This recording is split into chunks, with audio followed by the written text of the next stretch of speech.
The gunshot hadn't even finished echoing when Maya Santos realized she'd just made the worst decision of her life. But there was no taking it back now. 15 minutes earlier, she'd been walking her usual shortcut through the abandoned railyard on Chicago's South Side, counting the $62 in tips from her double shift at Rosie's diner. $62 meant she could pay half the electric bill and still have enough for this week's groceries.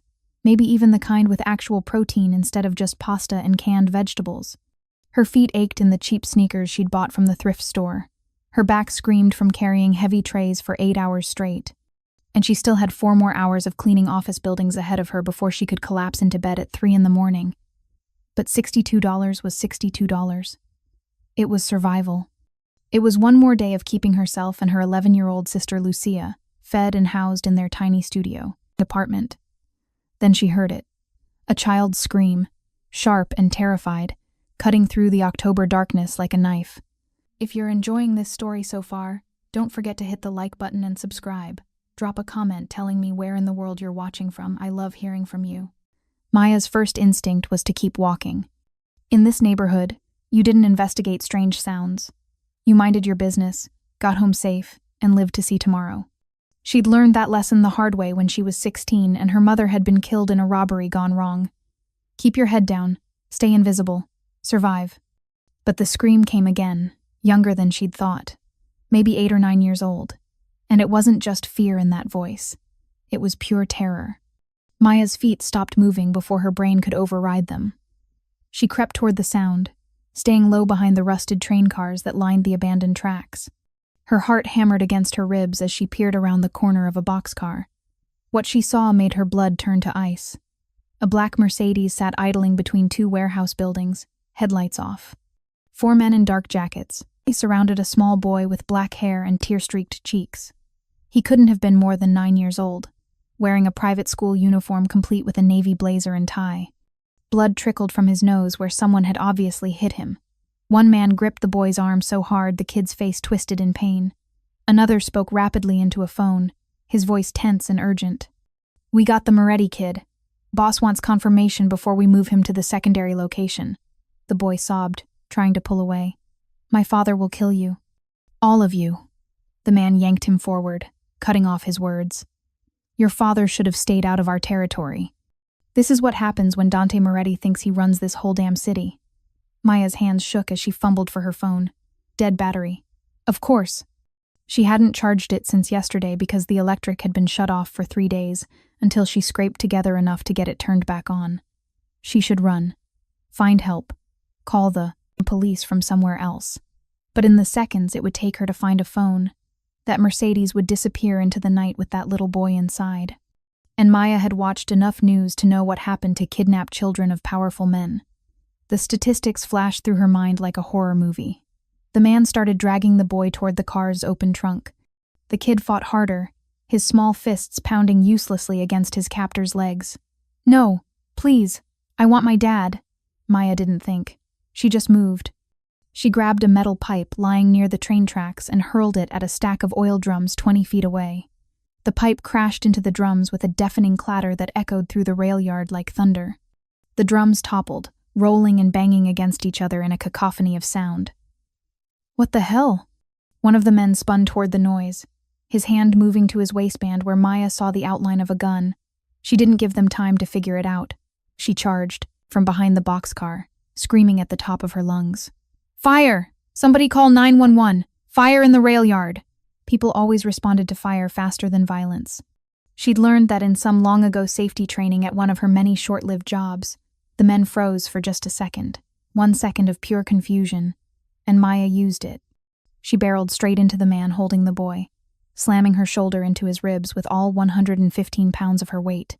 He stumbled, his grip loosening just enough. "Run!" Maya screamed at the boy. "Run now." The boy didn't need to be told twice. He twisted free and sprinted toward the street, his little legs pumping as fast as they could go. His blazer flapped behind him like wings.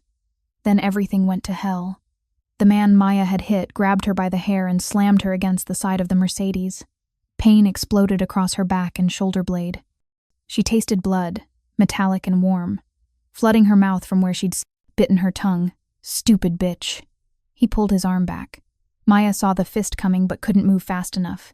It connected with her cheekbone and the world tilted sideways. White stars burst across her vision. She hit the ground hard, gravel digging into her palms and knees. Through the blur, she heard shouting. The men were arguing, their voices overlapping in panic. "The kid's gone. Forget the kid. We gotta move. Someone's gonna hear that noise. What about her?" A boot pressed against Maya's ribs. Not hard enough to break anything, but hard enough to make breathing difficult. "Leave her. She's nobody. We were never here." The boot lifted. Doors slammed. The Mercedes engine roared to life and tires squealed against pavement. Then silence, except for the distant wail of sirens and Maya's ragged breathing. She lay on the cold ground, staring up at the Chicago sky through the gaps between buildings. Every part of her body screamed in pain. Her face felt like it was on fire. Something warm and wet dripped down her chin. Blood from her split lip and probably her nose, too. But the boy was gone. Safe. Running. Maya started to laugh, then immediately regretted it as her ribs protested. She'd done it. She'd actually saved that kid. And all it cost her was probably a concussion, definitely some bruises, and the $62 in tips that had scattered across the ground when she fell. Worth it. Except those men had looked professional. Their coordination, the way they spoke, the mention of the boss and secondary location. This wasn't some random kidnapping. This was organized, planned, military precise, and the boy had said his father's name like it carried weight, Dante Moretti. Maya's laugh died in her throat. Even she, who spent her days buried in work and exhaustion, had heard that name. Dante Moretti, the businessman who owned half of Chicago's waterfront. The philanthropist who donated to children's hospitals. The man the newspapers called a illegitimate entrepreneur, but everyone else whispered, was the most dangerous crime boss in the Midwest. What had she just stumbled into? She didn't know it yet, but across the city in a penthouse office overlooking Lake Michigan, Dante Moretti was about to receive a phone call that would change everything. His 9-year-old son Luca had narrowly escaped a carefully orchestrated ambush by the Volkov family, and when he found out who had saved his boy, everything would change for both of them. Maya closed her eyes and waited for the spinning to stop, unaware that the most dangerous man in Chicago was about to learn her name. Maya woke up to the sound of engines. Multiple engines. Big ones. She cracked one eye open. The other was swollen completely shut. Sunlight streamed through her studio apartment's single window, and the digital clock on the microwave blinked 9:47 in the morning. She'd lost 3 hours. Maya dragged herself off the sagging couch she shared with Lucia and immediately regretted existing. Every muscle felt like it had been run through a cement mixer. Her face throbbed in time with her heartbeat. When she stumbled to the bathroom and looked in the mirror, she barely recognized herself. Her left eye was purple and swollen. Her lip was split and crusted with dried blood. A dark bruise bloomed across her cheekbone. Her neck showed finger-shaped marks where someone had grabbed her. "Mierda," she whispered. The sound of engines grew louder. Maya limped to the window and pulled back the thin curtain that didn't quite cover the glass. Her blood went cold. 5 black SUVs blocked the narrow street below. Not parked. Blocked. Like a military formation. They sat there like predators, windows tinted so dark she couldn't see inside. A few neighbors peeked through their curtains, then quickly disappeared. Smart people. Maya's mind raced. Those men from last night. They'd found her. They were coming to finish what they started. She moved fast despite the pain, rushing to Lucia's sleeping area, the corner of the studio they'd curtained off with bed sheets to give her sister some privacy. "Lucia." She shook her sister's shoulder. "Lucia, wake up." Her sister mumbled something about 5 more minutes. "Lucia, we need to." The apartment door didn't knock. It exploded inward. Not unlocked, not knocked. Exploded. The frame splintered as the door crashed against the wall, and suddenly their tiny studio was flooded with men in black suits. 6 of them, maybe 7, all built like professional fighters, all with guns visible in shoulder holsters. Lucia screamed. And at the center of them stood a man who made the others look like children. He was tall, maybe 6'4", with dark hair touched with silver at the temples, and a face that could have been carved from marble. His suit probably cost more than Maya made in 3 months.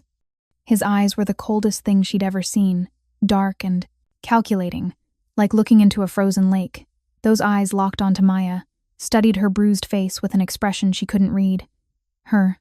His voice was deep, controlled, and absolutely terrifying in its calmness. One of the men nodded, matched the description from the security cameras at the railyard. She's the only one who lives here besides the kid. The man in the expensive suit studied Maya like she was a problem he needed to solve. His hand moved to his waist, and Maya saw the gun holstered there. This was it. This was how she died. On a Thursday morning in her kitchen, wearing pajama shorts and an old community college t-shirt, with her baby sister 10 feet away. But she'd be damned if she went out crying. Maya lifted her chin, meeting those cold eyes with her one good eye. If you're going to shoot me, at least do it outside. I don't want Lucia to see. The man's eyebrow raised slightly. Interesting reaction. What else should I do? Beg? Maya's voice came out steadier than she felt. You've already decided what happens next. Papa? The small voice came from behind the wall of men. They parted slightly, and Maya's heart stopped. The little boy from last night stood there, holding the hand of a tall, elegant woman with kind eyes. He wore clean clothes now, jeans and a sweater, and someone had cleaned the blood from his face. But those were the same frightened eyes that had looked at her in the railyard. Those same eyes that now lit up with recognition. She's the one who saved me. The boy pulled free and ran straight to Maya, throwing his small arms around her waist despite her battered appearance. Papa, this is her, the lady from the trains. The dangerous man, Papa, went completely still.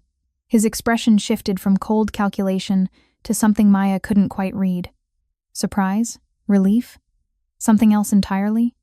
You, he said slowly, his Italian accent becoming more pronounced, are the woman who attacked the Volkov soldiers. Volkov. Maya's stomach dropped. Those were your men? No. His jaw tightened. The Volkov family tried to take my son. My security team was ambushed. By the time they regrouped and reached the railyard, they found only you, bleeding on the ground, and Luca running toward them. He took a step closer. My men said you charged 4 armed men with nothing but a metal pipe and your voice. They were putting him in a trunk. He was crying. How was I supposed to know? You weren't. He paused, his eyes scanning her bruised face with something that might have been guilt. You saw a child in danger and you acted. Stupidly. Recklessly. But you acted. Another pause. They hit you. Yeah. Well, I hit them first. Maya immediately regretted the sarcasm. But something unexpected happened. The corner of his mouth twitched. Almost a smile. Almost. What is your name? Maya Santos. She hesitated. And that's my sister Lucia. She's got nothing to do with any of this. The man, Dante Moretti, though Maya, she didn't know it yet, studied her for a long moment. She could feel him taking her apart with his eyes. The rundown apartment, her bruised face, the thrift store furniture, Lucia's sneakers with holes in the toes that Maya kept trying to patch with duct tape. Tell me exactly what happened last night, he said. Everything. Don't leave anything out. So she did. Standing there in her kitchen with his son hugging her waist and 7 armed men surrounding her, Maya recounted the whole thing. The screaming, the men, the oil drums, the punch. She didn't cry, didn't beg, didn't try to make herself sound heroic. She just told the truth, plain and simple. When she finished, silence filled the apartment. Dante exchanged a look with one of his men, a scary guy with a shaved head and a scar across his jaw who nodded slightly. She's telling the truth, the bald man said. Matches Luca's account. Matches what our men saw when they arrived. The Volkov soldiers left her for dead. Dante turned back, to Maya. Do you know who I am? No. It was a lie. She knew exactly who he was now. But admitting it felt dangerous. Do you know what you cost me last night by interfering? Maya's chin lifted again. A guilty conscience? Several of the men tensed. One actually put his hand on his gun, but Dante just stared at her. Then, shockingly, he laughed. It was a short, rough sound, like he'd forgotten how. You have no idea what you've walked into, Miss Santos. He crouched down to Luca's level. Figlio, is this really the woman who helped you?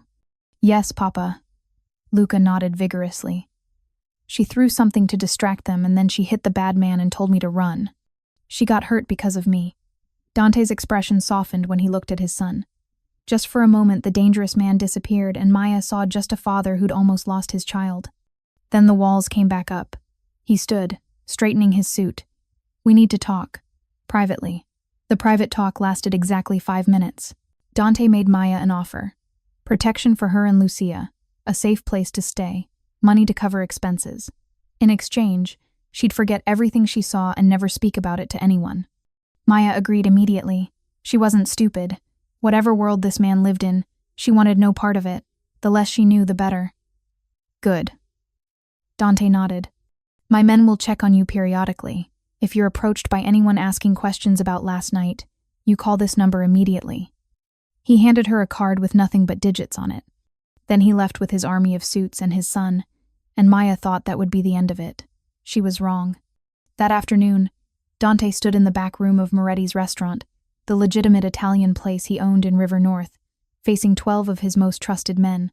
Carlo Vesta, his consigliere, sat at the head of the table. The others ranged around it, capos, soldiers, advisors, the people who ran his empire. They'd been discussing the ambush, who ordered it, how they'd known the route to Luca's chess tournament, how many Volkov soldiers they needed to kill in response. The Volkov crew is getting bold, Carlo said, lighting a cigar. We hit them back twice as hard. Send a message. Several men nodded, their faces hard with barely contained violence. Dante let them talk. He listened to their plans for retaliation, their strategies, their bloodthirsty eagerness to prove themselves. Then he raised his hand and the room fell silent instantly.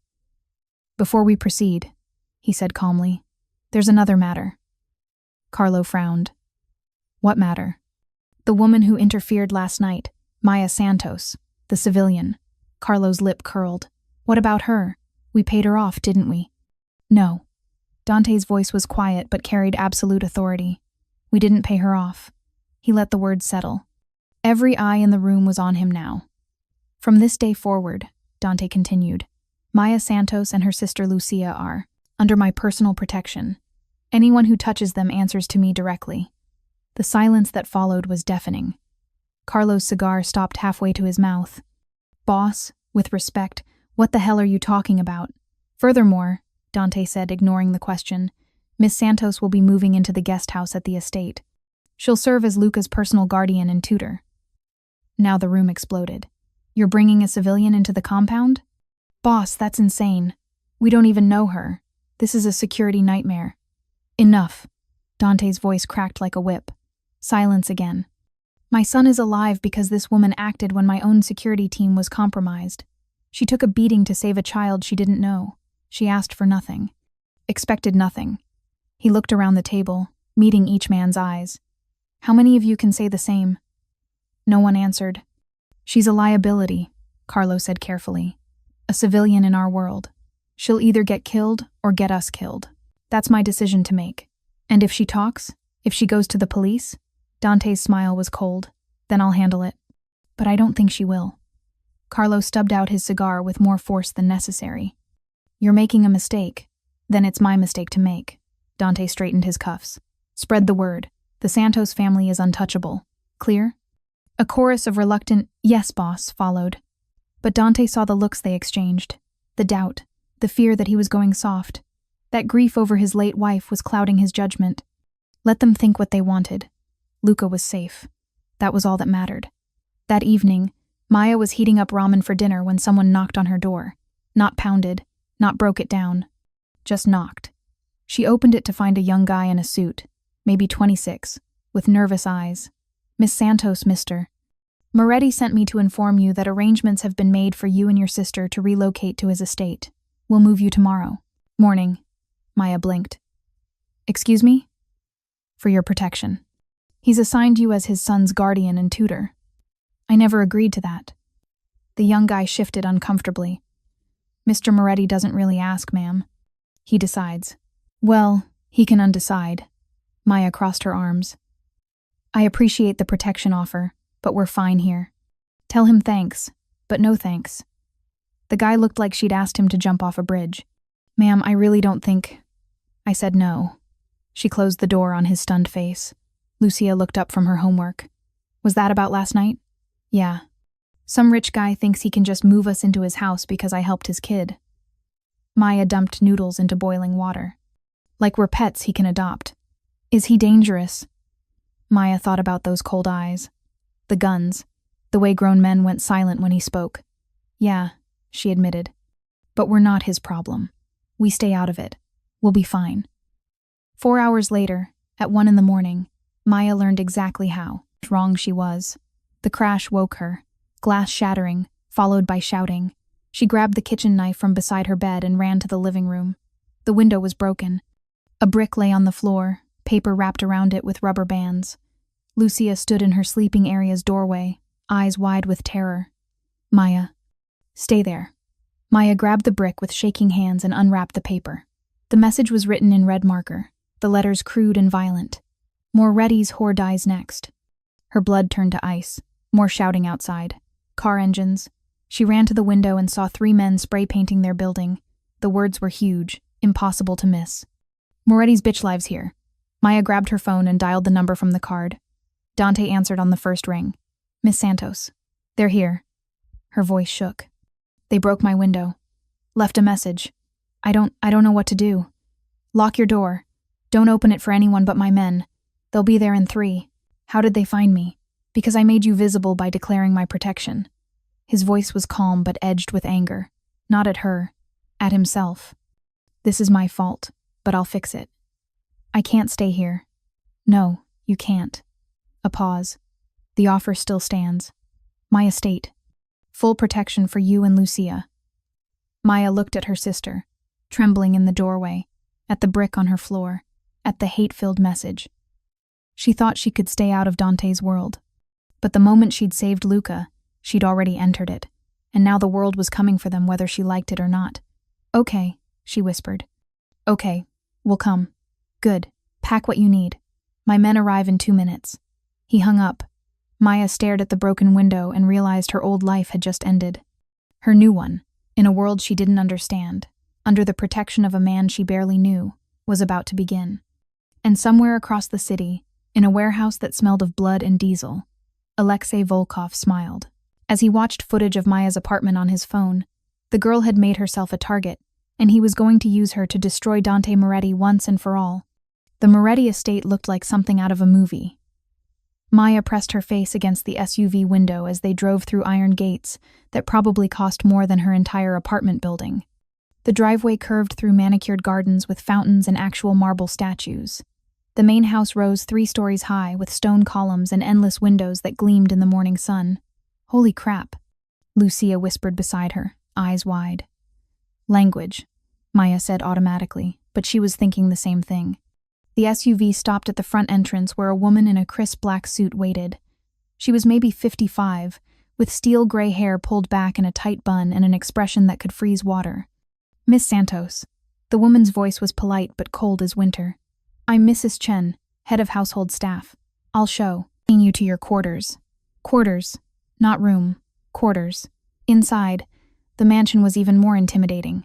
Everything was cream marble, dark wood, and expensive-looking art that Maya was afraid to breathe near. Their footsteps echoed on the floors. Men in suits stood at every corner, hands clasped in front of them, eyes tracking every movement. It felt less like a home and more like a fortress. Mrs. Chen led them through hallways that seemed to go on forever, up a sweeping staircase to the 2nd floor. You'll be staying in the West Wing. The girl will have the room next to Master Luca's. You'll be 3 doors down. Wait, we're not staying together? Maya asked. Mr. Moretti's orders. Master Luca specifically requested your sister be nearby so they can study together. Mrs. Chen opened a door. This is yours. The room was bigger than their entire studio apartment. A queen-sized bed with silk sheets, a window overlooking the gardens, a private bathroom with a tub that could fit 3 people, a walk-in closet already filled with clothes in exactly Maya's size. It's too much, Maya muttered. Nevertheless, it's yours, Mrs. Chen's expression didn't change. Dinner is at 7. Business casual attire. Your wardrobe has been provided. She turned to Lucia. Come. I'll show you your room. Lucia shot Maya a nervous look. Maya nodded, trying to seem confident. She'd be okay. This was better than their vandalized apartment. Safer. So why did it feel like a prison? After Mrs. Chen left, Maya sat on the edge of the bed and tried not to cry. Everything felt wrong. Too clean, too quiet, too controlled. She didn't belong here. This was a world of money and power and danger, and she was just a waitress who'd made one impulsive decision. A soft knock interrupted her spiral. "Hello?" A small voice came through the door. Maya opened it to find Luca, still in his jeans and sweater, clutching a worn stuffed dog. "Hi," Maya said, forcing a smile. "What's up? Did you really come? To live here?" Luca's eyes were huge and hopeful. "Looks like it." "Good." Luca grabbed Maya's hand. "Because I want to show you something. Come on." Before Maya could protest, she was being dragged down the hallway. They passed more silent guards, more expensive art, more evidence of wealth beyond Maya's imagination. Luca led her to a bright room filled with books, a desk, art supplies, and a telescope by the window. "This is my study room," he announced proudly. "Papa had it made for me after Mama died. But I don't like studying alone." He looked up at Maya with those big brown eyes. "Will you help me with my homework?" How could anyone say no to that face? "Sure, kid. Let's see what you've got." They spent the next hour working through math problems and reading comprehension. Luca was smart, sharper than most 9-year-olds Maya had met, but he also got distracted easily, turning every lesson into a story or a game. "If a train leaves Chicago at 60 miles per hour, Maya read from his textbook, "and another train leaves, why are they both leaving Chicago?" Luca interrupted. "Maybe they should stay. Chicago's nice." Maya laughed. "It's just a math problem. Math problems should make sense. Nobody tells you why the trains are leaving. Maybe they're running from bad guys. Like I was." His smile faded slightly. Maya set down the textbook. "Hey, you're safe now. Your dad's got like 100 guys making sure nobody gets near you." "I know, but I still have nightmares." Luca picked at his sleeve. "About the trunk. About what would have happened if you hadn't thrown that thing. But I did throw it, and you ran. You were brave, Luca. You were braver. You didn't even know me, and you got hurt for me." He looked at her with sudden intensity. "Why did you do it?" Maya thought about it. "Because you needed help. And I couldn't just walk away from someone who needed help. Papa says most people would have walked away. Then most people are wrong." Luca smiled. A real smile that lit up his whole face. For the first time since entering this cold mansion, Maya felt like she could breathe. She didn't notice Dante watching from the doorway. He stood there silently, observing as his son, who'd barely smiled in the 6 months since his mother's death, laughed and joked with this stranger. Maya wasn't treating Luca like a mafia prince or a fragile victim. She was treating him like a normal kid, teasing him, challenging him, making him think. When was the last time he'd heard Luca laugh like that? "She's making him soft." Carlo's voice came from behind him. Dante didn't turn around. "Luca is happy. She's a civilian, boss." Carlo stepped closer, voice low. "She doesn't understand our world, the rules, the threats. She's going to be a liability. She saved my son when my security team failed. Through dumb luck." Carlo's jaw tightened. "Mark my words, bringing her here is a mistake. She'll either break under pressure or expose us to danger. Probably both." Dante finally turned to face his consigliere. Carlo had been his right hand for 12 years. They'd built this empire together, survived 3 wars with rival families, buried friends and enemies alike. But right now, looking at his old friend's cold calculation, Dante felt the distance between them. "Your concern is noted," Dante said quietly. "Now get back to work." Carlo's expression hardened. "Yes, boss." As he walked away, Dante heard Luca's voice drift from the study room. "Maya, can you help me with science next? Papa's always too busy." The words hit harder than any bullet. He was too busy, too consumed with business, with revenge, with maintaining control. He'd thought he was protecting Luca by keeping him in this fortress, surrounded by guards. But he'd forgotten that his son needed more than protection. He needed to feel like a kid. And somehow, this broke waitress with bruises on her face and kindness in her eyes was giving that back to him. That night at dinner, Maya sat at a table long enough for 20 people. She wore one of the dresses from the closet, simple navy blue, probably cost more than her car had before it died. She felt completely out of place. Dante sat at the head of the table. Luca sat to his right. Maya was placed to his left. Lucia was further down, looking as uncomfortable as Maya felt. 3 servers brought out food that Maya couldn't even pronounce. Some kind of fish with sauce, vegetables she'd never seen before, pasta that definitely wasn't from a box. "You don't have to stay if you're uncomfortable," Dante said quietly. Maya looked up, startled. His mask was in place, but something in his eyes seemed almost considerate. "I'm fine," she lied. "You're gripping that fork like a weapon." She glanced down. He was right. She loosened her grip. "Old habits." "Papa," Luca piped up. "Maya helped me with math today. I finally get those stupid train problems." Despite himself, Dante's lips twitched. "They're not stupid. They teach logical thinking. They're a little stupid," Lucia added, then looked mortified she'd spoken. But Dante smiled. Actually smiled. "Perhaps you're right. I never understood why the trains couldn't just call each other." The table relaxed slightly. Maya caught his eye across the expensive china, and something passed between them. An understanding, a shared recognition of what they were building here, something more than just protection and obligation. After dinner, Luca begged for a card game. They played for over an hour in the sitting room, arguing about rules, accusing each other of cheating, laughing until their sides hurt. Lucia won twice in a row, which Luca insisted was statistically impossible and probably illegal. When the kids finally went to bed, Maya walked with Dante back downstairs. The mansion felt different at night. Quieter, less intimidating. "Thank you for tonight," she said softly. "That was, really nice. It was necessary." He paused at the bottom of the stairs. "Luca needs normalcy, structure. You're giving him that. I'm just helping with homework. You're doing more than that." Dante looked around the mansion with new eyes. "This house has felt like a tomb since my wife died. Cold, empty. Tonight it felt like a home." Maya's heart squeezed. "I'm sorry about your wife. Elena, cancer. 2 years ago." He said it matter-of-factly, but Maya heard the grief underneath. "Luca stopped talking for 4 months. Wouldn't eat, wouldn't play. I thought I'd lost him too." The vulnerability in his voice surprised her. This wasn't the cold Mafia boss who'd invaded her apartment. This was just a father who'd almost lost everything. "He's stronger than you think," Maya said softly. "Kids are. So are you, apparently."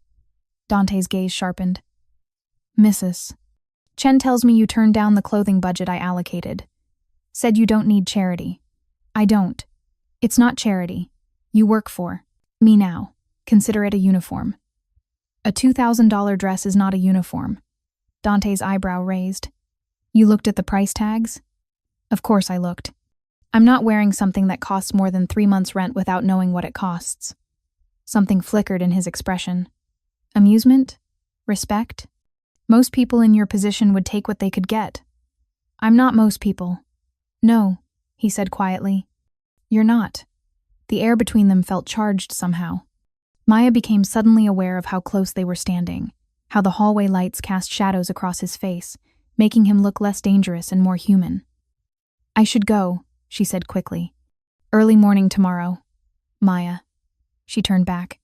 "What you did last night, saving Luca. It wasn't just brave. It was—" He struggled for words.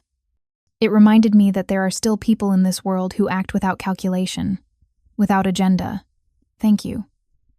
Maya nodded, not trusting her voice, and headed toward her room. But as she walked through the mansion's quiet halls, she couldn't shake the feeling that she'd just crossed some invisible line, that the distance between employee and something else had started to blur. And she wasn't sure if that terrified her or thrilled her. By day 4, Maya understood she wasn't welcome. It started with small things. Coffee that mysteriously went missing from the kitchen when she went to make breakfast. Her laundry accidentally mixed with cleaning rags, leaving her clothes stained. Guards who refused to acknowledge her when she said good morning. Mrs. Chen was the worst. She spoke to Maya with icy politeness that felt more insulting than outright rudeness. "Miss Santos, you're late for Master Luca's breakfast." Maya checked her phone. "It's 7:58. Breakfast is at 8. In this household, punctuality means arriving early. Mrs. Chen's smile didn't reach her eyes. "Perhaps in your previous circumstances, such standards were unnecessary." The way she said previous circumstances made it sound like Maya had crawled out of a dumpster. "Right," Maya said flatly. "I'll be sure to arrive before time actually starts." Mrs. Chen's expression froze. Staff members didn't talk back. Ever. But Maya wasn't staff. She wasn't sure what she was. And she'd never been good at biting her tongue. The whispers started during lunch. Maya heard them as she walked past a group of guards in the hallway. "Doesn't belong here. Thinks she's special because the boss feels guilty. Probably sleeping with him already. How else does a waitress end up in the main house? That last one made Maya stop dead.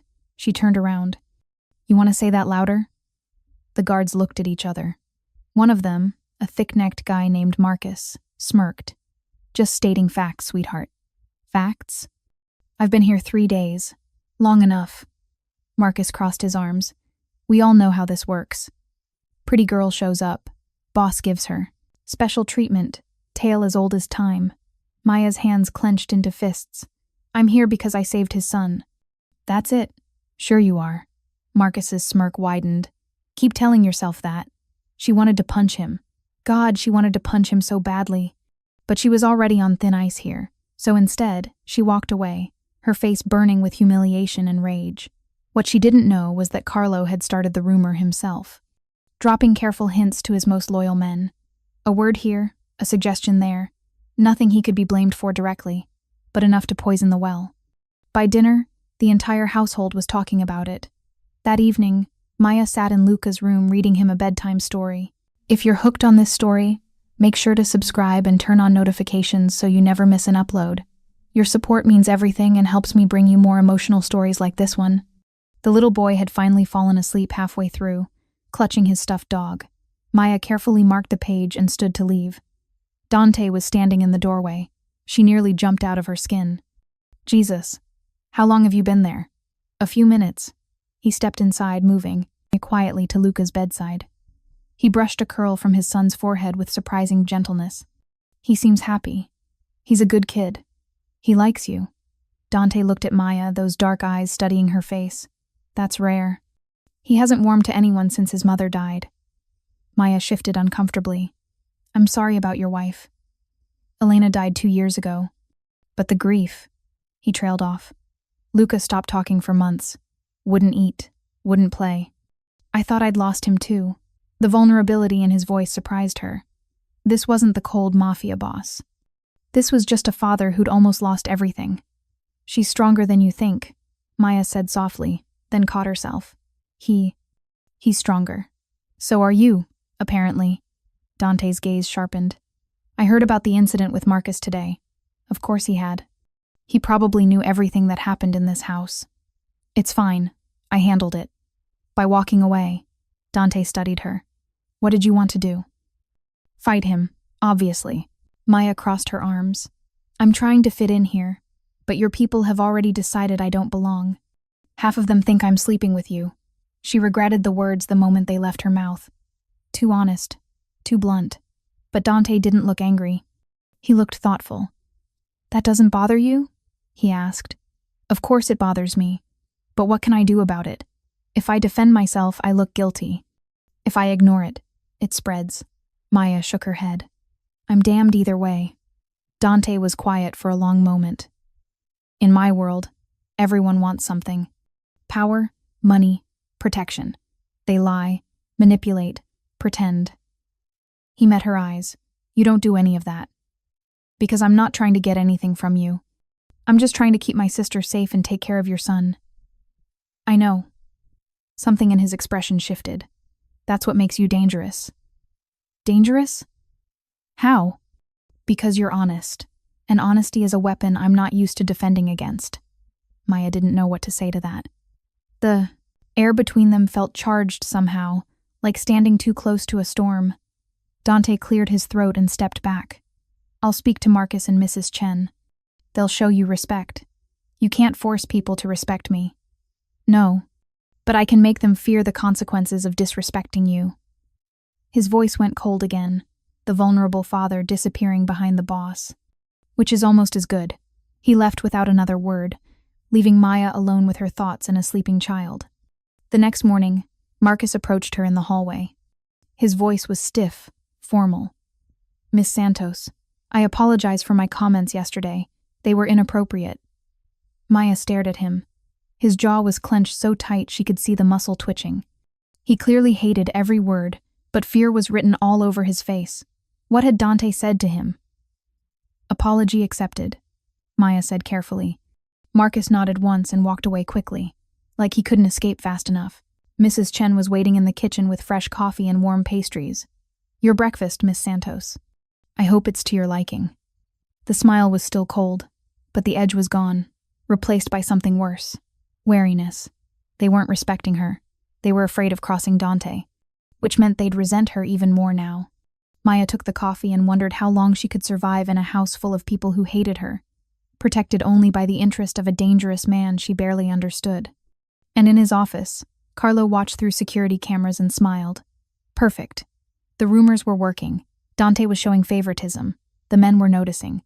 All Carlo had to do now was wait for the right moment to prove that bringing Maya Santos into their world was Dante's biggest mistake. Luca begged for 3 days straight before Dante finally agreed. "Please, Papa. I never get to go anywhere. Maya and Lucia can come with me." Dante had said no, twice. But on day 6, watching his son's face light up at the possibility of something as simple as visiting the Field Museum, he couldn't refuse again. "Fine. But you take 8 guards, and you don't leave Maya's side." Which is how Maya found herself at the museum on a Saturday afternoon, surrounded by more security than the president probably had. Luca was in heaven. He dragged Maya and Lucia from exhibit to exhibit, pointing at dinosaur skeletons and ancient artifacts with breathless excitement. For the first time since arriving at the estate, Maya saw him act like a normal 9-year-old instead of a Mafia prince. "Look at the T-Rex." Luca pressed his face against the glass. "Did you know they could bite with 12,000 pounds of force?" "That's more than you," Lucia teased. "Way more. I can barely open a pickle jar." Maya laughed, and for a moment, everything felt normal. Just a regular day out with kids. The guards maintained a perimeter, 2 in front, 2 behind, 4 scanning the crowd. Marcus was among them, still avoiding eye contact with Maya but professional and alert. They approached the gem exhibit, and Luca's eyes widened at the massive diamonds on display. "Whoa, those are huge." While Luca and Lucia debated which gem was coolest, Maya scanned the crowd. Force of habit from her old neighborhood, where you always watched your surroundings. Most people looked normal. Families, school groups, tourists taking photos. Then she saw it. A black van idling in the museum's circular drive, visible through the glass doors. Nothing unusual about that. Vehicles came and went all the time, but something about this one made her skin prickle. The windows were too dark. The engine was running, and the driver wore sunglasses despite the overcast sky. She'd seen that same van outside a coffee shop 2 days ago when she'd taken Lucia to get hot chocolate. Maya's heart started racing. "Luca, stay close to me, but I want to see the Egyptian mummies." "Next, Luca." The little boy heard something in Maya's voice and moved closer immediately. Maya caught Marcus's eye. "Something's wrong." He frowned. "What?" "That van. 3 o'clock. I've seen it before." Marcus glanced over, his hand moving toward his jacket. The other guards tensed, following his gaze. The van's side door slid open. Everything happened in slow motion and too fast at the same time. 3 men jumped out, automatic weapons already raised, not trying to hide, not caring about witnesses. Maya saw the barrels swing toward their group, toward Luca, and her body moved before her brain caught up. "Get down." She grabbed Luca and Lucia, pulling them both behind a massive display case as the world exploded into chaos. Gunfire erupted. Not movie gunfire. Real, deafening cracks that made Maya's ears ring. Glass shattered. People screamed. Something hot whizzed past Maya's head and punched into the wall behind her, sending chunks of plaster flying. "Stay down," Maya pressed, both kids to the floor, making herself as big as possible to shield them. "Don't move." The guards returned fire. More gunshots. Someone screamed in pain. Maya couldn't tell if it was one of theirs or the attackers. Luca was crying, his small hands clutching Maya's shirt. "I want my papa." "I know, baby. I know. Just stay down." Lucia was silent, frozen with terror, her eyes squeezed shut. A bullet hit the display case inches from Maya's head, exploding the glass into 1,000 pieces. Gems and fragments sprayed everywhere. Maya felt something hot slice across her arm but didn't dare move to check it. More gunfire, more screaming. Maya could hear Marcus shouting orders, coordinating the guards. The attackers were advancing, trying to flank them. They weren't shooting randomly. They were trying to get to Luca. Maya's eyes darted around desperately. The display case was providing cover, but if the shooters got closer, she saw a maintenance door behind them, partially hidden by another exhibit, Marcus! She screamed over the gunfire. Door behind us. 10 feet. Marcus looked, saw it, nodded. He coordinated with the other guards, providing covering fire. Go, he shouted. Move. Maya didn't think. She grabbed both kids and ran, keeping low, her body between them and the gunfire. 5 feet, 7 feet. Another bullet cracked past her ear, so close she felt the air displacement. 8 feet. 9 feet. She slammed into the maintenance door, yanking it open. The kids tumbled through. Maya followed, pulling the door shut just as another spray of bullets punched into the wall where they'd been standing. They were in a narrow service corridor, lit by harsh fluorescent lights. Maya could still hear gunfire on the other side of the door, but it was muffled now. Run! She pushed the kids forward. Go, go, go! They sprinted down the corridor, Luca sobbing, Lucia silent except for her ragged breathing. Maya's arm burned where the glass had cut her, blood soaking through her sleeve, but adrenaline kept her moving. Behind them, the maintenance door crashed open. Maya looked back and saw one of the attackers, a man with a shaved head and dead eyes, raising his weapon. Without thinking, she grabbed a fire extinguisher from the wall and hurled it at him. It hit him square in the chest, not hard enough to injure but hard enough to make him stumble. Keep running, she screamed at the kids. They burst through another door and found themselves in the museum's loading dock. A delivery truck sat with its engine running, driver nowhere in sight. Probably fled when the shooting started. Maya made a split-second decision. She yanked open the truck's passenger door and shoved both kids inside. Stay down. Don't move until someone you know finds you. What about you? Luca grabbed her hand, his face streaked with tears. I'll be fine. I promise. She slammed the door and turned just as the attacker emerged from the corridor. He raised his gun. Maya dove, being behind a dumpster as bullets sparked off metal. Her heart hammered so hard she thought it might explode. She was going to die here. She was going to die and those kids would be alone and drop it. Marcus and 2 other guards burst through the door, weapons drawn. The attacker tried to swing his gun around but wasn't fast enough. Marcus fired twice. The man dropped. Then silence, except for distant sirens growing closer. Marcus ran to the dumpster. Miss Santos? Maya crawled out, shaking so badly she could barely stand. The kids! In the truck! Marcus radioed something. 2 guards rushed to the truck, pulling the door open. Luca and Lucia were huddled together on the floor, terrified but alive. Black SUVs screeched into the loading dock. Dante emerged before his driver had even fully stopped, his face a mask of controlled fury. Luca! He ran to the truck, pulling his son into his arms. Dio mio figlio, are you hurt? No, Papa. Luca sobbed into his father's shoulder. But they shot at us. They shot at Maya. Dante's eyes found Maya. She was leaning against the dumpster, blood dripping from her arm, her whole body shaking. He carefully set Luca down and walked to her, his movements deliberate despite the chaos. You're bleeding. Maya looked down at her arm like she was just noticing it. It's not bad. Just glass. It's not nothing. He gently took her arm, examining the cut. His jaw tightened. You protected them. Again. Of course I did. Something flashed in his eyes. Gratitude. Awe. Something else she couldn't name. Marcus approached, his expression grudging but honest. Boss, she saw them before we did. Got the kids to cover before the first shot. If she hadn't. He didn't finish the sentence. She saved them.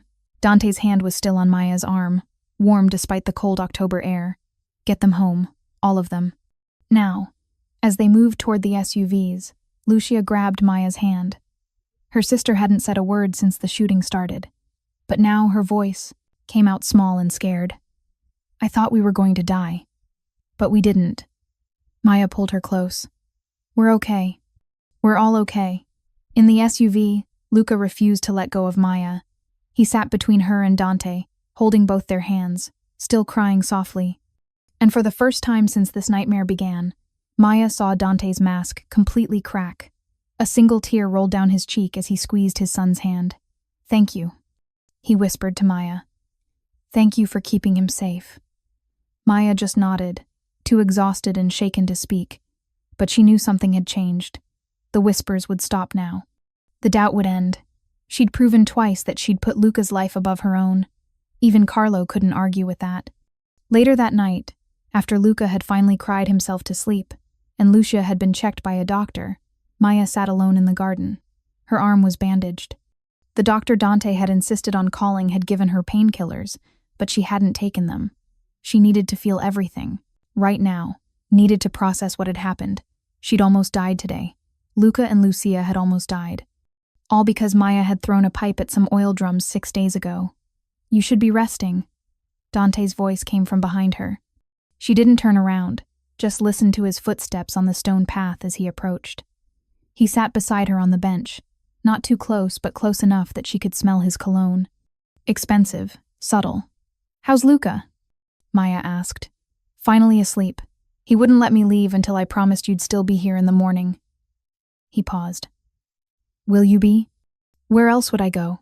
My apartment's been vandalized. I'm apparently on a hit list now. That's not what I meant." Maya finally looked at him.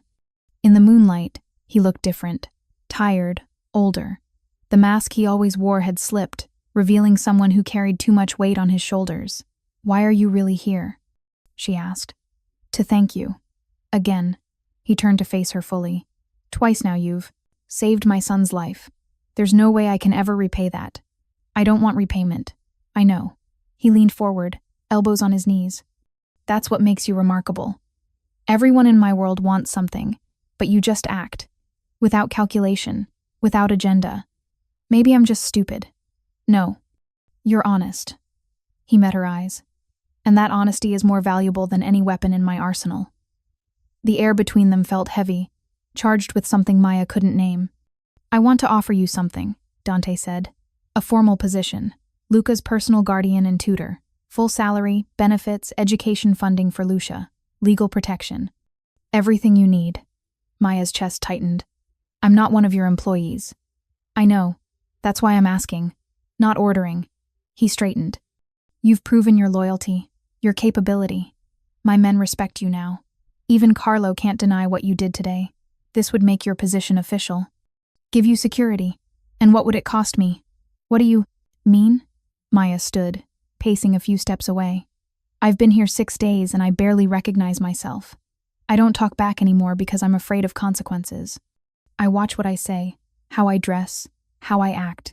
I'm becoming someone else." She turned back to him. "If I accept this, if I officially become part of your world, do I lose the rest of who I am?" Dante was quiet for a long moment. "Elena asked me something similar once. Before we married." Maya hadn't expected that. She sat back down, listening. She came from a normal family, teacher parents, small house in the suburbs. When I met her, she was studying art history. A sad smile crossed his face. She knew what I was, what I did, and she asked me the same thing. "Will loving you make me disappear?" What did you tell her? I told her the truth, that my world is dangerous, that it changes people, that I couldn't promise she'd stay exactly the same. He looked at Maya.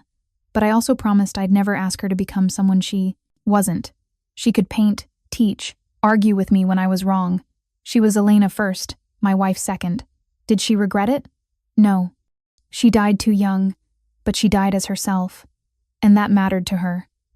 Maya absorbed this. "I'm not your wife." "I know, but the principle is the same." Dante shifted to face her directly. "Maya, you're already in this world whether you want to be or not. The attack today proved that. The Volkov family knows your face now. They know you're important to Luca. To me, you can't go back to your old life." The words hit like a punch because they were true. "So what you're really saying," Maya said quietly, "is that I'm trapped." "No, I'm saying you have a choice in how you survive it." His voice was gentle but firm. "You can stay here in limbo, neither staff nor family, with no real authority or protection, or you can accept the position and let me give you the tools to navigate this world safely. Money, training, legal support, everything you need." He paused. "And in exchange, you do what you're already doing. Protect Luca. Be honest. Be yourself." Maya thought about Luca's face today, pressed against her chest as bullets flew. Thought about Lucia, finally safe in a house with good food and a real bed. Thought about herself, bruised and exhausted but still standing. "I have conditions," she said. "Name them." "Lucia stays completely out of your business. She goes to a good school, makes normal friends, lives a normal life. She doesn't get pulled into this. Agreed. And I stay honest with Luca. No lying to him. No pretending everything's perfect. He deserves to know the truth about his world, age appropriately. Dante hesitated on that one, but finally nodded. Agreed. Within reason. And one more thing. Maya met his eyes. If I ever think this is hurting more than helping, if I think staying here is damaging me or Lucia, I can leave. You won't stop us. The silence stretched long. Maya half expected him to refuse. Men like Dante didn't let people walk away, but he surprised her. If you want to leave, you can leave. Both of you. His voice was quiet. I won't stop you, but I will make sure you're protected wherever you go. The sincerity in his words caught her off guard. This wasn't a negotiation tactic. He meant it. Okay, Maya said softly. Okay, I accept. Something shifted in Dante's expression. Not quite relief, but close. Thank you. Don't thank me yet. You might regret hiring someone who argues with you. I doubt that. He stood, offering his hand. Welcome to the family, Miss Santos. She took his hand. His grip was firm, warm, and for the first time since this nightmare began, Maya felt like she was making a choice instead of just reacting. One more thing, she said as he turned to leave. Yes? You should spend more time with Luca. Not just protection detail time. Real time. He misses you. Most men would have taken offense at being told how to parent, but Dante just nodded slowly. You're right. I will. After he left, Maya sat alone in the garden for a while longer. Somewhere above, a light was on in Luca's window. The boy was probably awake again, afraid of nightmares. Maya stood and headed inside. She had a job to do now, a real one, and for the first time in years, she felt like she was exactly where she needed to be. It was pure accident that Maya discovered the truth. She'd been looking for Lucia, who'd disappeared after dinner. Mrs. Chen said she'd headed toward the library, but when Maya checked there, she found it empty. So she wandered the maze of corridors in the estate's older wing, servant passages that staff used to move unseen through the house. That's when she heard voices. Low, coming from behind a door marked storage, Maya almost kept walking. Whatever business happened in this house, she'd learned to mind her own, but something about those voices made her pause. One of them was Carlo. She pressed herself against the wall, staying in the shadows, and listened. Payment is on schedule, Carlo was saying. But I need more time. Dante's increased security since the museum. Time is running out, mister. Vesta. The second voice had a thick Russian accent. My employer grows impatient. You promised us access to the shipping routes. You promised chaos. Instead, Moretti grows stronger. Russian. Maya's blood went cold. The Volkov crew. Dante's rivals. He's not stronger, Carlo hissed. He's distracted. Soft. Exactly as planned. Then why is his son still breathing? A pause. When Carlo spoke again, his voice was sharp. The boy was never supposed to die. Just be taken. Scared. Create enough panic that Dante would make mistakes. Show weakness. And yet some waitress interfered. The Russian sounded amused. Your men were sloppy. That wasn't my fault. I didn't plan for a random woman to play hero. Carlo's frustration was clear. But it worked out. Dante brought her into the house. Now he's spending more time worrying about her and the sight of the boy than running the business. The other capos are noticing. They're questioning his judgment. Maya's stomach dropped. The original kidnapping attempt, the one in the railyard, Carlo had orchestrated it. We paid you well for results, the Russian said coldly. The roots. When do we get them? After Dante is removed. I'll call a leadership vote. Claim he's unfit. With him gone, I take control, and you get everything you want. And if he doesn't go quietly, the sound of a gun being loaded, then he doesn't go at all. But it won't come to that. I've been laying groundwork for months. By the time he realizes what's happening, it'll be too late. Maya's heart hammered so hard she thought they'd hear it through the door. She needed to move. Needed to warn Dante. Needed to. The floor creaked under her foot. The voices inside went silent. What was that? The Russian asked. Maya ran. Behind her, the storage room door slammed open. Hey! She sprinted down the corridor, her sneakers slapping against marble. Heavy footsteps pounded after her. Stop her! Maya turned a corner and nearly collided with one of Carlo's men, a huge guy she recognized from security meetings. He grabbed for her, but she ducked under his arm and kept running. The estate was a maze. She took a left, then a right, trying to remember the way back to the main wing. Behind her, more footsteps, more shouts. She burst through a door and found herself in the kitchen. 2 staff members looked up in surprise. Which way to Mr. Moretti's office? Maya gasped. One of them pointed. Maya ran, her lungs burning. She could hear the men getting closer. They were faster, knew the house better. She turned another corner and a hand grabbed her hair, yanking her backward. Pain exploded across her scalp as she was slammed against the wall. The big guy from earlier loomed over her. "You shouldn't have been listening, Miss Santos." He pulled back his fist. Maya stomped on his instep with everything she had, then drove her knee into his groin. He doubled over with a wheeze and she shoved past him. "Dante!" She screamed as loud as she could. "Dante!" More men appeared ahead of her. Carlo's men. 3 of them, blocking the corridor. She was trapped. The big guy behind her had recovered, murder in his eyes. The 3 ahead moved closer, boxing her in. "Carlo wants to talk to you," one of them said. "Don't make this harder than it needs to be." "Dante." Maya screamed again. "Carlo's working with the Volkovs. He planned everything." A hand clamped over her mouth, arms wrapped around her, lifting her off the ground.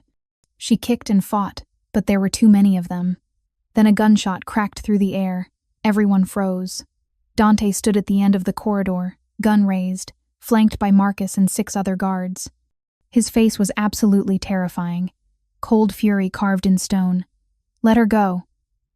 The men holding Maya hesitated. They were Carlo's, but Dante was still the boss, still the man who controlled everything. Slowly, they released her. Maya stumbled forward, gasping. Her mouth was bleeding where they'd hit her. Her shoulder screamed in pain. But she ran to Dante, words tumbling out in a desperate rush. "Carlo. He's in the storage room in the East Wing. Meeting with Russians, Volkov's people. He planned Luca's kidnapping. Both of them. He's trying to take over. He's going to kill you." Dante caught her as she nearly collapsed, one arm steadying her while his gun never wavered from the men. "Marcus." "Yes, boss. Take these men into custody. Now." "Boss. We were just... now." Marcus and the guards moved in. Carlo's men didn't resist. They knew when they were beaten. Dante finally lowered his gun and focused on Maya. She was shaking, bruised, barely holding herself together. "Where is he?" Dante's voice was deadly calm. "East Wing storage room. He's with a Russian guy. They were talking about shipping routes and removing you and..." She grabbed his arm. "Dante," he planned. "Everything. The kidnapping. Bringing me here. He wanted you distracted." Something dark and dangerous flashed across Dante's face. He pulled out his phone and made a call. "Lock down the estate. Nobody leaves. Find Carlo Vesta and bring him to the conference room." He paused. "Alive. I want him alive." He hung up and turned to Maya. "Can you walk?" "Yeah, I'm okay." "No, you're not." He touched her chin gently, examining her split lip. "But you will be." His eyes met hers, and in them she saw something that made her chest tight. "You could have run, hidden, saved yourself. Luca's in this house. Lucia's in this house. I wasn't going to let him." "I know." He pulled her into a brief, fierce hug. "You did good. You probably just saved all our lives." The conference room felt like a tomb. Every capo, every ranking member of the Moretti organization sat around the massive table. 15 men who controlled millions of dollars and answered to one man. That man stood at the head of the table, silent and still as death itself. Dante hadn't said a word since everyone assembled. He just waited, hands clasped behind his back, while guards dragged Carlo in and forced him into a chair. Carlo's Russian contact had fled. They'd find him later. Right now, all eyes were on the consigliere who'd sat at Dante's right hand for 12 years. Maya stood against the wall, flanked by Marcus. Her lip was swollen, her shoulder ached, but Dante had insisted she be present. "You discovered it," he'd said. "You tell them. Carlo." Dante's voice cut through the air like a blade. Carlo started, his voice smooth and reasonable. "Whatever lies she's been telling you, Miss Santos." Dante's voice was quiet. "Tell them what you heard. Everything." Maya stepped forward, forcing her voice to stay steady. Every eye turned to her. I heard Carlo meeting with someone from the Volkov organization in the East Wing storage room. They discussed payment for access to shipping routes. Carlo admitted he orchestrated Luca's kidnapping attempts, both of them, not to take him but to scare him, create panic. Make Dante look weak. Murmurs erupted around the table. That's insane, Carlo said, laughing. You're going to believe some waitress over me? I've been loyal to this family for... She also heard you planning to call a leadership vote, Dante said quietly, to remove me. Claim I'm unfit. Carlo's smile faltered for just a second. The Russian asked when you'd deliver the routes. You said after I was removed. Dante took a step closer. And if I didn't go quietly, I wouldn't go at all. Your words, Carlo, not hers. She's lying. Carlo stood, slamming his hands on the table. Can't you see what she's doing? She's manipulating you, turning you against your own men. This is exactly what I warned everyone about. Check his phone, Maya said. He mentioned payments. Encrypted calls. The evidence is there. Vincent, the tech-savvy capo, looked at Dante. Boss? Dante nodded. Vincent stood and moved toward Carlo. Your phone, now. This is ridiculous. You can't just... Your phone. Carlo clenched his jaw. Slowly, he pulled out his phone and slammed it on the table. Fine, you won't find anything. Vincent took it, fingers flying across the screen. The room fell silent except for the soft tapping. Every second felt like an hour. Then Vincent's face went white. Boss, he said quietly. Encrypted messaging app. Hidden folder. Calls to a Russian number. Multiple transfers to an offshore account. He looked up, stunned. It's all here.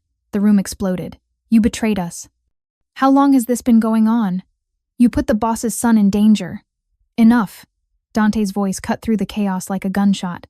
Silence fell instantly. He walked slowly around the table toward Carlo. Each step deliberate, measured, terrifying in its control. You were my brother, Dante said softly. I trusted you with everything. My business, my family, my son's life. I can explain. You put my 9-year-old son in the hands of kidnappers to make me look weak. It was just supposed to scare him. I never meant. Dante's fist connected with Carlo's jaw. The crack echoed through the room. Carlo hit the floor hard, blood streaming from his mouth. You used my grief against me. My wife's death. You waited until I was vulnerable and you struck. Dante grabbed Carlo by the collar, hauling him to his feet. How long have you been planning this? 2 years. Carlo spat blood. 2 years watching you become a shadow of what you were. 2 years watching this empire weaken because you couldn't let go of a dead woman. The words hung in the air like poison. Dante's expression didn't change. He simply let go of Carlo, reached to his waist, and drew his gun. No, wait. Dante, we can work this out. The gunshot was deafening in the enclosed space. Carlo dropped like a puppet with cut strings.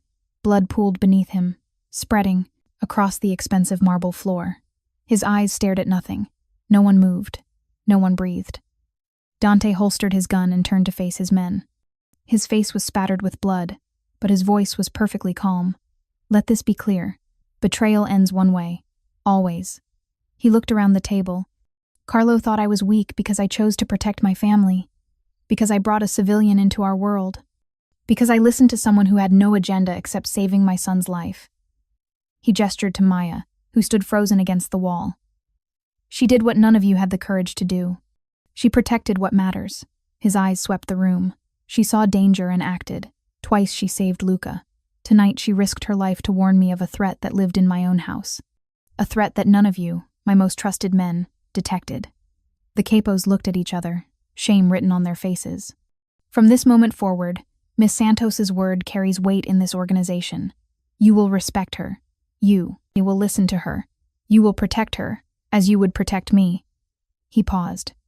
Anyone who has a problem with that can join Carlo on the floor. Silence. Then Vincent stood. No problem, boss. One by one, the others stood as well. No problem, boss. Marcus stepped forward. Miss Santos, you have my loyalty. The others echoed the sentiment, each man nodding to Maya with genuine respect. The hostility was gone, the doubt erased. She'd proven herself in blood and fire. Someone clean this up, Dante said. I want no trace of him by morning. The message was clear. Carlo Vesta had never existed. Traitors didn't deserve to be remembered. Later that night, Maya sat in the garden, a blanket around her shoulders and hot tea in her hands. The stars were impossibly bright overhead. Dante found her there, sitting beside her on their bench. "How's Luca?" Maya asked. "Sleeping. Doesn't know what happened tonight. Doesn't need to know." He paused. "How are you?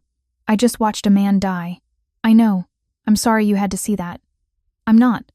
Maya met his eyes. "He would have killed you. Killed Luca. Destroyed everything." Dante studied her face. "You're adapting to this world better than I expected." "I'm not sure if that's a compliment." "It is." He shifted to face her more directly. "Maya, I need you to understand something. You're not just Luca's guardian. You've become important to this organization. To me. The men respect you. They listen to you. That's power. Real power. I don't want power. I know. That's what makes you trustworthy." His eyes were intense in the moonlight. "But power finds people whether they want it or not. The question is what you do with it. What do you think I should do with it? Keep doing what you're doing. Be honest. Protect Luca. Challenge me when I'm wrong." He smiled. "You're good at that last part." She laughed softly. "Someone has to keep you humble." They were sitting closer than before. When had that happened? Maya could see the faint lines around his eyes, the silver threading through his dark hair, the vulnerability he only showed in these quiet moments. "I should go," she said, standing quickly. "Early morning tomorrow." "Maya." He caught her hand. "Thank you. For everything. For Luca. For tonight. For reminding me what loyalty really looks like." She nodded, not trusting her voice, and headed back to the guest house. But as she lay in bed staring at the ceiling, she couldn't stop thinking about the way he'd looked at her, the gentle way he'd examined her injuries, the quiet conversations that made her feel seen in a way she hadn't felt in years. She was in trouble. The kind of trouble that had nothing to do with bullets or betrayals and everything to do with falling for a man she shouldn't want. 3 months later, Maya stood in the garden watching Luca and Lucia play soccer on the lawn. They were arguing about whether that last goal counted, both of them laughing and completely at ease. Lucia was thriving at her new school. Maya had never seen her sister so happy. And Luca, he'd transformed from the scared, grieving boy she'd met in the railyard into a confident, joyful kid who smiled easily and laughed often. "They're good together." Dante's voice came from behind her. Maya turned. He'd started doing this, finding her in quiet moments, joining her without announcement or pretense. They really are. Lucia treats him like an annoying little brother. And he adores her. Dante moved to stand beside her, close enough that their shoulders almost touched. "You've given them both something I couldn't. Normalcy, joy, a childhood. You've given them safety. That's more important. Both matter." He paused. "The Volkov family has withdrawn their operations from Chicago. After Carlo's death and the exposure of their alliance, they decided discretion was wiser than war. So it's over? For now.